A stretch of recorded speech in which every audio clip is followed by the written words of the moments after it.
from his studios in New York, it's time for Wake Up Call with Dan Tortora, where sports meets life.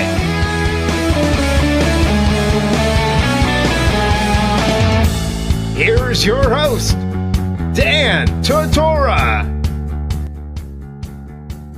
Welcome back here to Wake Up Call with Dan Tortora on wakeupcalldt.com, your one-stop sports shop, and on mixlr.com/wakeupcalldt. Always an honor and a privilege to be here on Wake Up Call with Dan Tortora with you, and I thank you so much for tuning in to the show every Monday through Friday from 9 a.m. to 11 a.m. Eastern Time. Somebody who has been on this show with me pretty much, since I came back to Central and Upstate New York, pretty much the majority of the time, and when I came back from Orlando, and that is Gina Castelli. Gina Castelli came into LeMoyne, and see, these are the things that I appreciate, and I hope that God gives me this memory forever. But I remember sitting down, because the Ted Grant court and like kind of the arena and everything, it's changed, and every couple of years it looks different. It looks different now.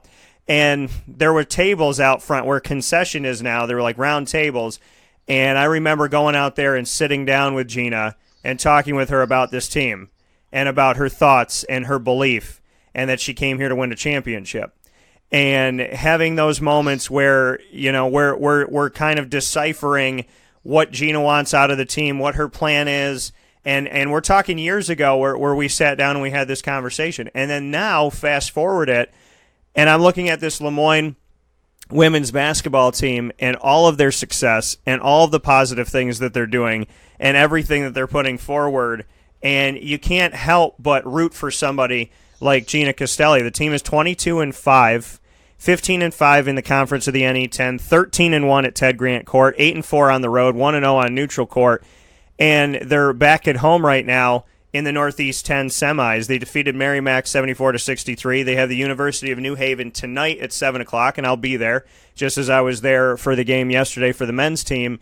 And Gina, I guess the best way to bring you back onto the show is to go back to that moment where you sat at that table with me, and we were talking about the future, and I can't help but feel that conversation that we had was very foreshadowing of where you are today with all this success.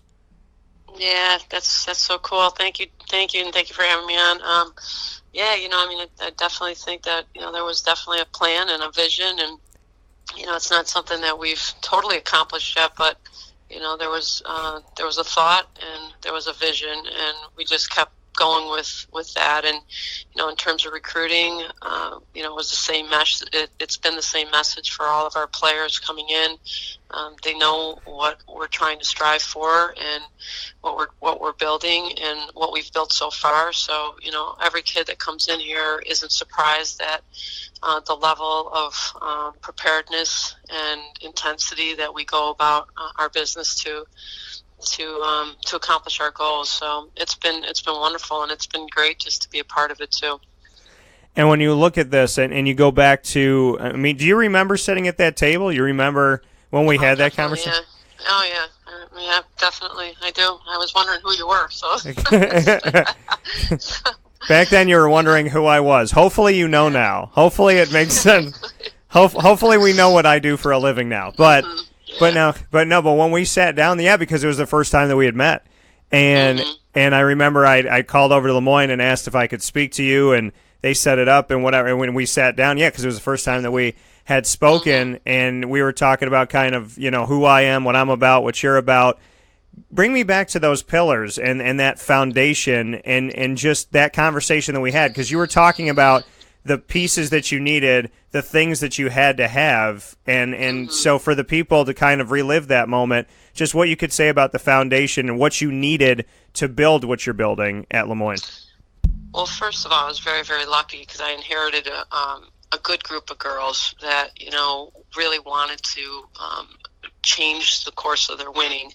And I think when you have that, you have a lot when you come in as a coach. It wasn't that I inherited a group of players that didn't want me here or didn't believe in what we were doing. They were right on board, and I think that that level of commitment right away gave me a lot. It gave me a lot of motivation and inspiration to keep on the track. So, when you have those girls and we won, I think that's the one thing I think you following our program knows that, but because we don't get that much media attention in this area, you don't realize how much we've been building throughout, and we won that year, and those kids really helped us recruit some players to take us to another level.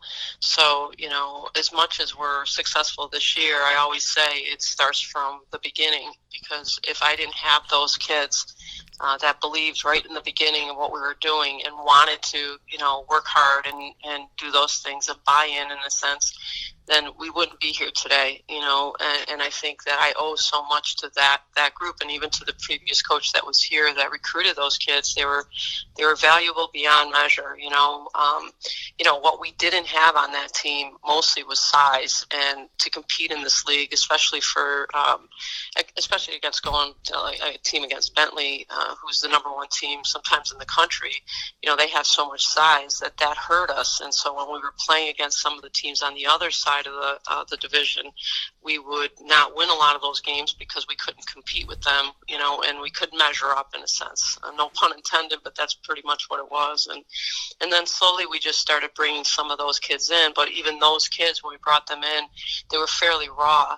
So I still had that team that I inherited that, was grooming those girls to create a really good winning culture. And so it's a lot more than just the talent. I think that it's so important when you come into a program to have kids that really want to change, I guess, and help you succeed. And that's really where it started.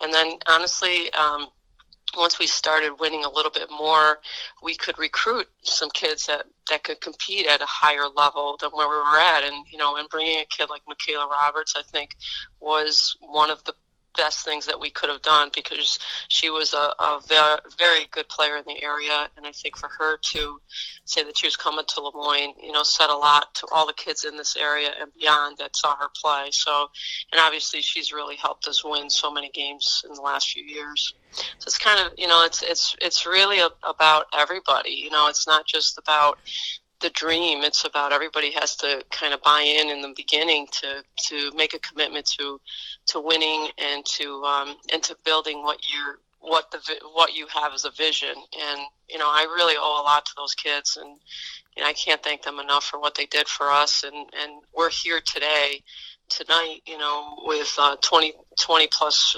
win record because of those kids. I always believe that, through and through.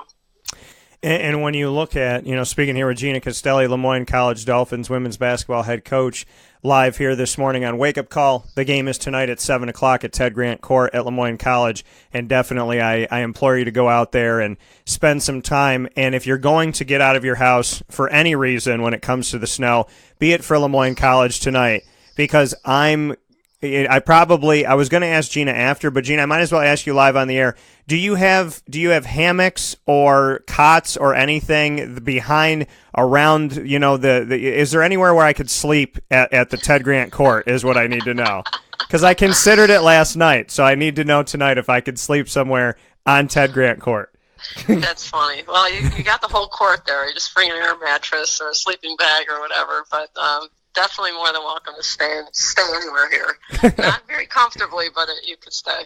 Yeah, well, that's the thing about Ted Grant Court, and we're going to talk about your seasons as you're in your sixth season right now with LeMoyne. We're going to talk about that in a moment, but what I do want to discuss is, you and I have talked about this before. When we first met, Ted Grant Court looked totally different, and then it had a little makeover, and then it had another little makeover, and now today it's like every couple of years it's getting upgraded and looking different. And you and I have spoken about the athletic department and the facilities, and that they put money into things and that they care. Just what you could say about it. I mean, there's the live board that's there now. There's the electronic stat board, and obviously the arena continues to be ever changing. The seats are nicer. The experience at Ted Grant Court continues to grow every couple of years. Yeah, well, that goes hand in hand with our director of athletics, Matt Bassett. I mean, I think, we owe him so much. I mean, he came in, 13 years ago, and way before I came here, and,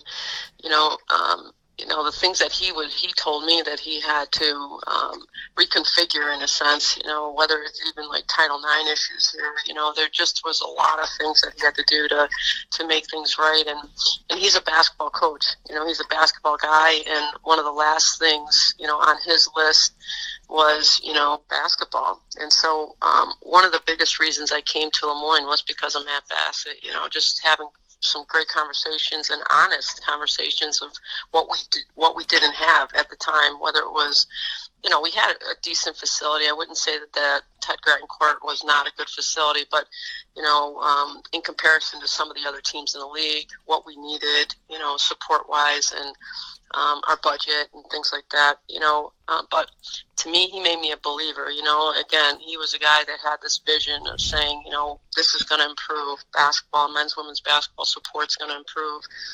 This is going to be our next big project. And he, and through, he has come through with all of his promises in a sense. So it's beautiful. And what's really, really cool is opposing coaches coming in and seeing our court and now the lobby, and there'll be some more renovations throughout the summer. So, hopefully Matt feels really, really happy about and proud about what he's done. I mean, he's not only built a championship facility, he's created a lot of championship programs, and he's a wonderful man, and he's an amazing athletic director and leader, and we're very, very lucky to have him. And to have, like you said, to have that be such a connection for you, and people want to know, what ultimately made this the place for you, what ultimately made this the right experience for you, and you go back to, who's leading the athletic department, and Matt Bassett, just what you can say about, who he has been to you since you've come here, with him being a part of why you decided to come into LeMoyne, just what Matt Bassett has done over the years that you've been at LeMoyne, and just what you've seen from him as the leader of this athletic department. Well, Matt's a unique guy, he's not somebody that I really, really knew prior to coming to LeMoyne, although he was, in a sense, a Capital District guy, which that's where I was when I was coaching at Siena for a long time. And, he knew of me probably more than I knew of him. But when I first met him, he was in his sweatsuit, and, we were at a conference room in a hotel nearby, and, he just kind of laid out everything, like what this program's about, what they plan on doing, but what we don't have and what we probably will never get. And that's really what I really was very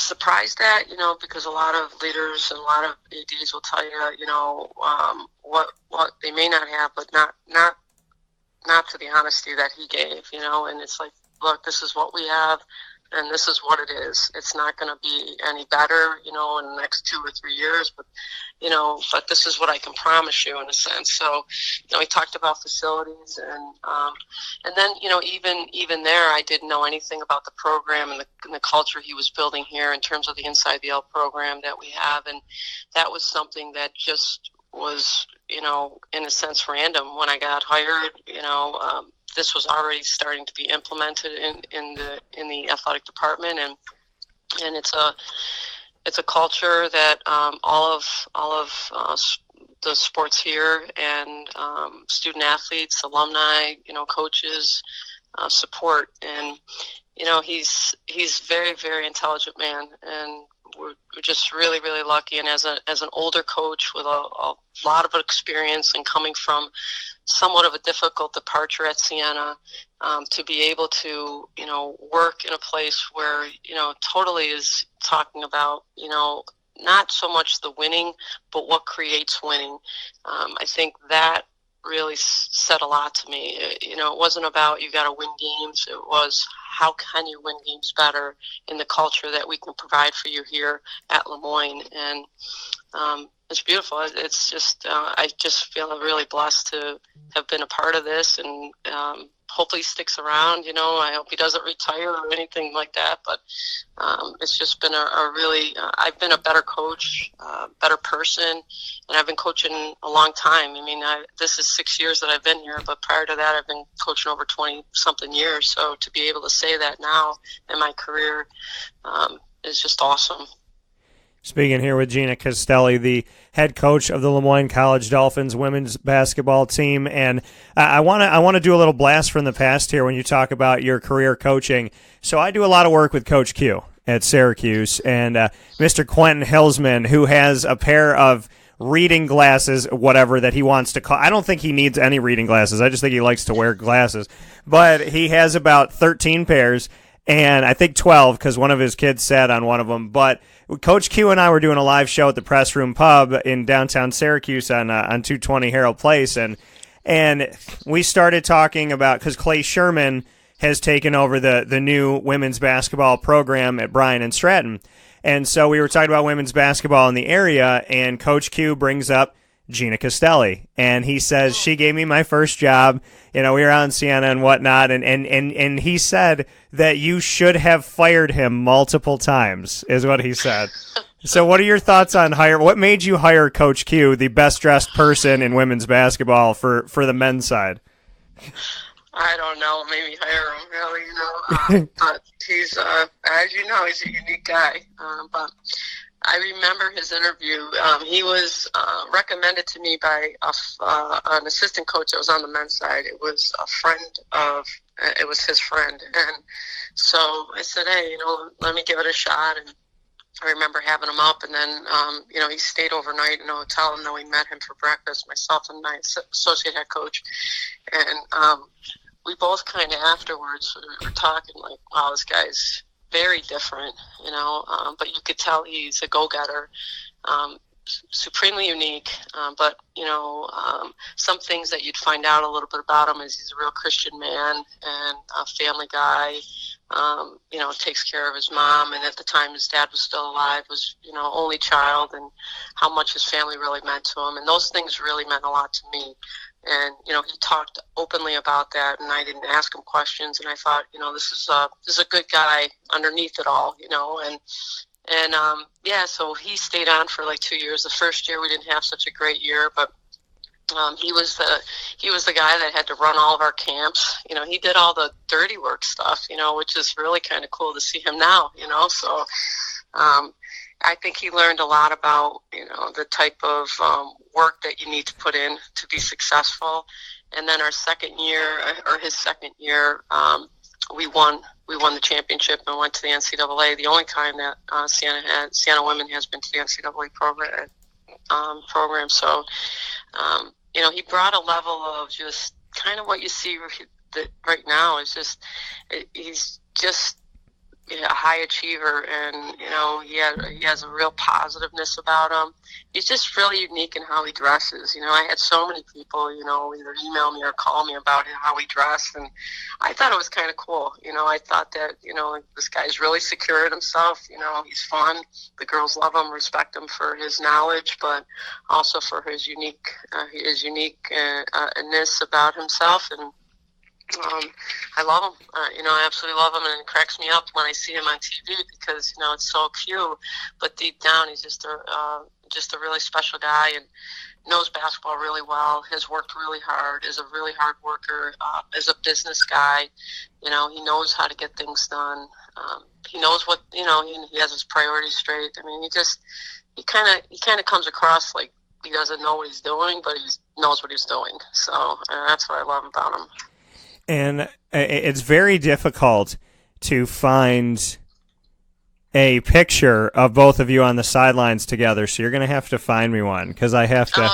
Yeah. I can get those, yeah, definitely. So Coach Q said to me, and I got to ask you about this before we get into the game tonight, Coach Q said that for Christmas, when the staff all exchanged gifts, he got you a card and a hug.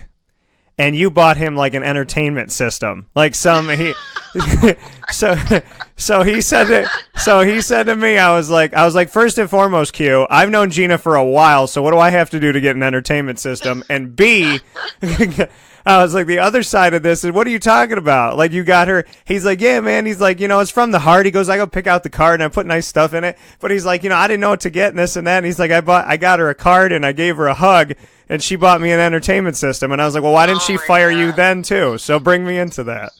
That's so funny. I don't even remember that, but I mean, just like here, those assistants at the time. I mean, they don't make a lot of money. They give you your heart and soul. They work really hard, and to me, if you can give them a little bit extra here and there at different times of the year, it's just that's what you should do. I mean, I know at a higher level they would get paid a little bit higher, but places like Siena, especially at that time, and even here at LeMoyne, it's much different than what people think in terms of how much money you're making in the salary as an assistant, or here we have a graduate assistant and an associate head coach, and both don't really get a lot of money. So to me, at different times, you just try to show them how much you appreciate them, and I think they value those things a lot. And it's funny that he would remember that. Yeah, he definitely does. And I want to speak on your staff now that you have here, this season, and just what you can say about Mary Grimes as well as Lauren Salzbrenner, just what they've meant to the team. I know you've had different people come through, and I know you've had some people on your staff that have gone on and are looking to excel in their career as well, and that you always want to build that tree. But what Mary and Lauren have been to you this season, just your thoughts on that. Both have done a great job. I mean, both are in their second year. I mean, Mary played for me when Q was on my staff at Siena, and she also, from there, this is her second stint at LeMoyne. Her first job was at LeMoyne, and then a couple years later, she ended up on the staff at Syracuse when Q was an assistant, and then landed, on his staff, obviously, when he was selected as interim and then as head coach. And then from there, she went on to UAlbany, and UAlbany women's program was not a strong program. She was an assistant with Katie Abrahamson, and they won a lot of games. And so both at Syracuse and at UAlbany, they did a great job of rebuilding a program. What happened at UAlbany is then Katie Abrahamson went to Florida, Central Florida, I think it is, and Mary stayed back. She's got a family and didn't really want to go back out that way, so she was looking for a job. And honestly jokingly, I just said, "Hey, I have an opening here. Would you be interested?" And at the time, I just really thought it was joking because I knew she would want to be taking major pay cuts, and but I thought, hey, if something doesn't work out, if you really you don't know what you want, this is open for you. And so things kind of fell in our direction more so than anything. I mean, she was looking at some other positions and decided against those, and knew Syracuse has kids and knew that, her husband could find a job in this area too. So, we kind of fell into her. And the way I'd like to describe her is that she's just a great winner. She's been a part of winning programs when she played for me at Siena. She's been a part of rebuilding and winning, at Syracuse and UAlbany. So she's brought a level of winning, and a winning mentality, which is what I want, and she's done a great job. And Lauren Salzbrenner was a player here at LeMoyne. When I first got the job, she was a sophomore, and just like I said previously, she was part of the group that bought in right away. And, a very smart, intelligent girl, knows basketball really, really well. Not necessarily somebody that's going to want to do coaching, as a profession, but is passionate about winning and passionate about the game. And I feel like I just have lucked out, really. I mean, not only with Mary and Lauren, but with my previous staff too. They just have done an incredible job, and the amount of work that's involved at this level you think at D1 there's a lot of work involved, but honestly at this level there's so much work because it's all on you. Everything, whether it's like, the pregame meals, we don't have a director of basketball ops, but in Lauren Salzburner's case, she's doing all of that, the hotels, but also she's doing scouts and preparing for games and, doing, individual skill development, helping with academics, so, we don't have some of these people on board. Well, an academic advisor, and she's the one that's doing that. And in Mary's case, the same thing. I mean, she's kind of the all-purpose coach. She's recruiting, she's scouting, she's helping out, and just little things. I mean, it's just like there's just so many things that you could do. So the amount of work involved to making this run well is just amazing, and it falls on their shoulders quite a bit. So both have done a really, really good job. That coming from Gina Castelli, LeMoyne College Dolphins women's basketball head coach. The team is in the Northeast 10 tournament right now ahead of the NCAA tournament, and they have an opportunity tonight at Ted Grant Court at home, which you should come out to. I will be there Thursday, March 7th, today at 7 p.m. They'll be facing off against University of New Haven. What can you tell us about New Haven and your takeaways? You obviously have played them very recently. You were on the road against them to round out the regular season in a close game. You lost 55-50. You get to see them in a very, very short window of time. Only, 9 days ago you played University of New Haven. Right, yeah, which is good. I think because it's the memory is fresh, and they're a very good team. We played them here early in December and did really well. This was prior to some of the girls that are injured now. So, I thought when we went out to New Haven, I thought they dictated, the tempo quite a bit, and we were back on our heels quite a bit. I didn't think necessarily we played poorly. We didn't shoot well, but I really didn't think that we had good rhythm out there, and I think it's a lot of what they did. So, this game has to be a little bit different. They're a team that does like to run, but they're more of like a slow down team, and that's what they're going to try to do for us tonight. And I think we have to dictate our tempo a little bit more and got to come out with a little bit more fire. I don't think that we came out with the best energy in that game, and so but I can assure you that the girls are ready, and we'll be ready to play tonight.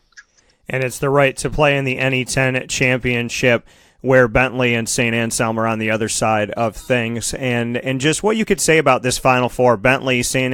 Anselm, and New Haven, all of them with you in this Final Four, just what you could say about the Northeast 10 and the teams that have advanced to this final piece, because there's obviously a lot of talent inside of the NE10, and this is our Final Four. So what do you think about this Final Four? It's just like Danny 10, a very difficult group of teams. Every team presents a different problem in a sense, or a different challenge, not a problem. So but I think it says a lot about the NE10 that we have five teams in our league that are ranked in the top 8 of the East region. So there are some teams that aren't in the Final Four that are going to be getting, at large bids to the NCAA tournament. So it's a very difficult league, incredibly challenging, and all really tough teams. I mean, New Haven's a very difficult team to defend because they have different weapons. Bentley's has size, as does St. A's. And obviously Bentley has the history behind them, every single year. And St. A's is, has been a team that all year long has quietly been winning. And I think they've also been a little bit like us, where teams have kind of counted them out at different times, and then they come back and they start winning again. So just tough. I mean, it's the way it should be, and it's great that all these teams are in it.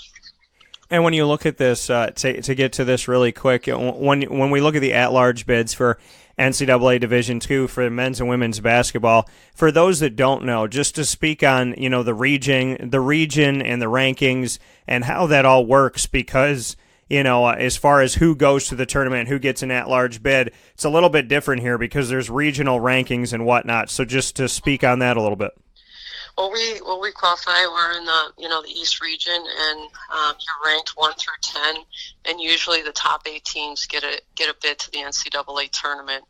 And basically, throughout the year, you really shouldn't play national teams. I mean, we played Florida Southern and Eckerd because those don't do anything for your regional ranking. So the more regional teams you play and beat, the higher you can go up on the regional ranking. So, so for us, we did a really, really good job in both the non-league and also in our league, especially on the other side of the division where we went undefeated.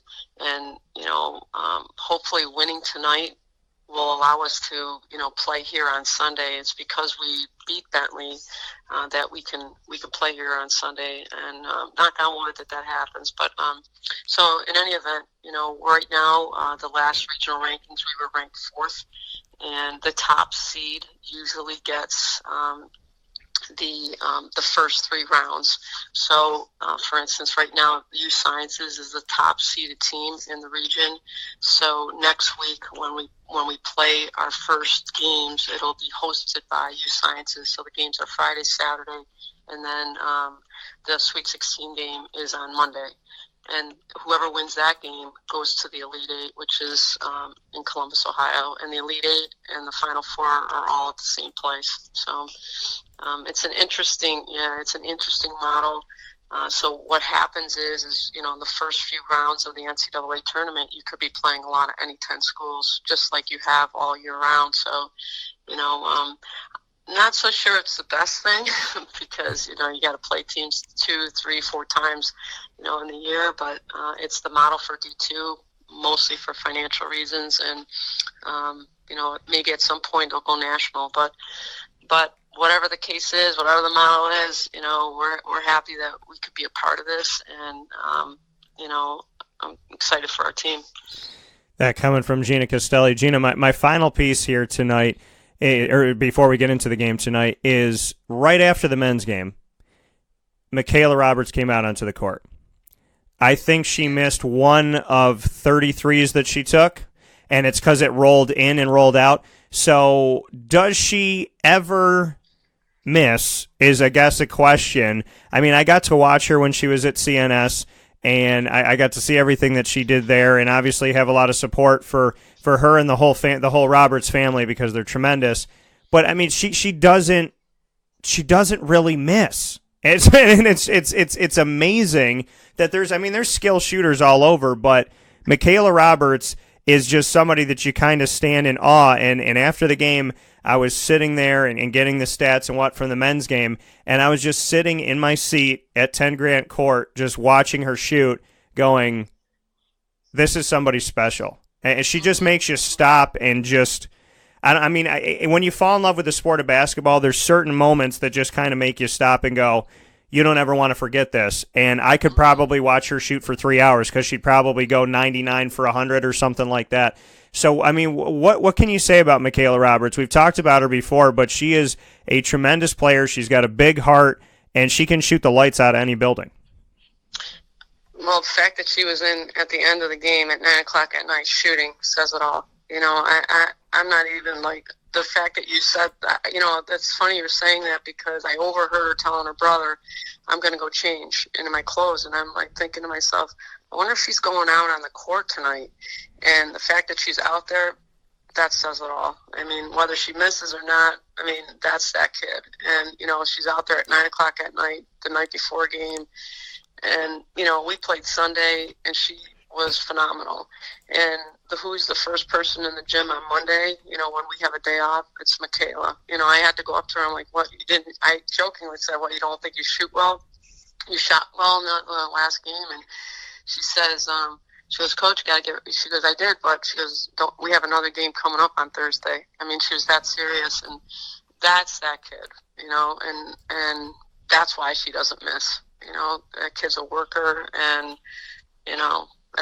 that's amazing. I didn't know that she did that. So, that just is amazing that you're telling me that right now. So yeah, I was like, well, I saw a great game, but then I couldn't leave that. I was like, I'm going to have to sit here and watch her shoot until she's done. But I mean, Yeah, it's tremendous. And why? Speaking of the gym, in closing here, why should people come out to this game tonight? Why should they bear the cold and the snow and all of the wonderful stuff in Central New York? Why should they come out and see this team? I know the reasons. I will be there in attendance. But what do you want to say to the community? What I want to say is that, you'd be witnessing history.